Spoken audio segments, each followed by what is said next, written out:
Is the Batman actually good? Yes, it's as good as everyone says it is, but why? Firstly, this movie is fucking visually a masterpiece. Beautiful, amazing, and all of the above. Like, just look at the shot of Gotham here. Enjoy it, lather in it. I know some film freaks are going to say, Martin Scorsese, that superhero movies aren't cinema. But I humbly disagree. Now, I'm no film expert or anything related to that, but I wouldn't want that to immediately nullify my thoughts and opinion on this film. I think superhero movies can be good. I'm not saying all superhero movies are amazing. Captain Marvel. But if directed and written by the right person, personally I think they can turn out to be amazing. Quite like this film here. Now, we aren't going to get into the clusterfuck that the DCEU is in right now, with Ezra Miller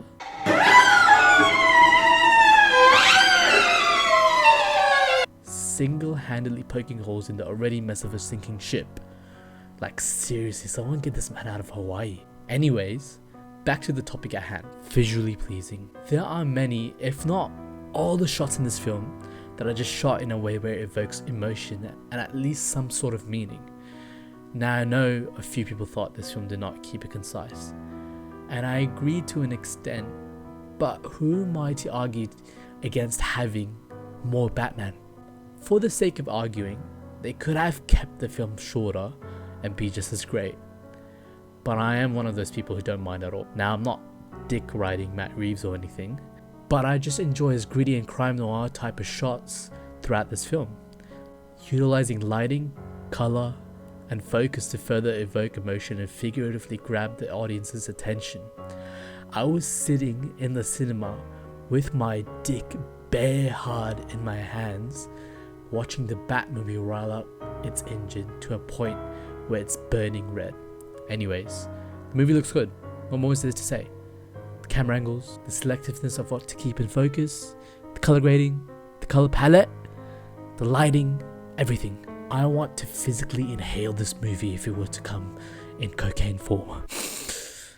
Okay, taking into account all the previous Batman films that have come out, I am willing to ignore all of them except Christopher Nolan's Dark Knight trilogy and some of the DC animated Batman films. Their storylines are, I think, pretty fucking good. And Reeves' Batman, taking inspiration from one of my favorite animated films, Batman Year One, pleasantly surprised me as while I was watching, I didn't learn that it was inspired by Batman Year One. And I was just left sitting there thinking, hang on, this seems a tad bit familiar. But it felt like a breath of fresh air not having fucking Martha and Thomas Wayne get absolutely murked in front of my eyes like every Batman film I've watched.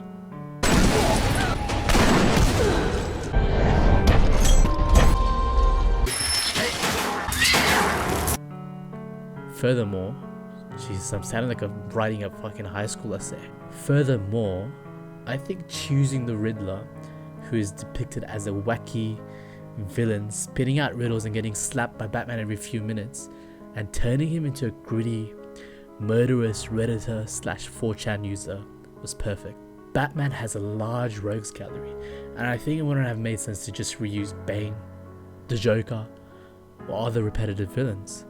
The Riddler, throughout the movie, slowly uncovers the corrupt nature of these leaders who seem to be running Gotham, exposing them not only to everyone but to Batman, thinking he's his best buddy and they're working together as partners, only to get absolutely slapped across the fucking face later in the movie when he finds out Mr. Wayne here doesn't share the same ideology as him.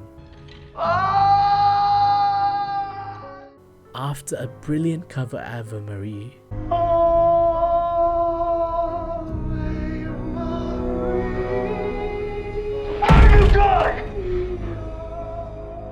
exchange between them ends in this grand reveal of his master plan. Boom! Now this is a powerless man who has to figure out how to help everyone in a massive fucking flash flood and stop the face of evil. His 4chan followers, who have basically decided to embody the Riddler with not only his drip, but his ideology, making them equally as dangerous as the threat he was. Now, the Batman is no Superman.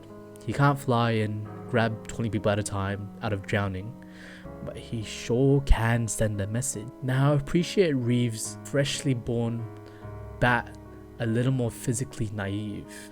He does this by not only taking more physical blows, but being mentally uncomposed. He's neck deep in this Batman persona that there isn't a Bruce Wayne left, as you may have heard people complain, but I completely get why. This man is in his second year of being Batman, crime isn't down, and it feels like nothing he's doing is making any difference at all, which is the ultimate motif throughout this film. Eventually, this beautiful shot captures how people are beginning to accept Batman. With the trust of a child, an orphan, they all follow him. Now I know I glossed over a majority of the story, but this isn't a fucking scene by scene recap.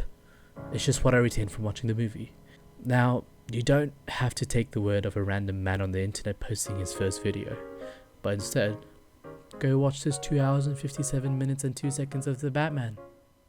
Bye.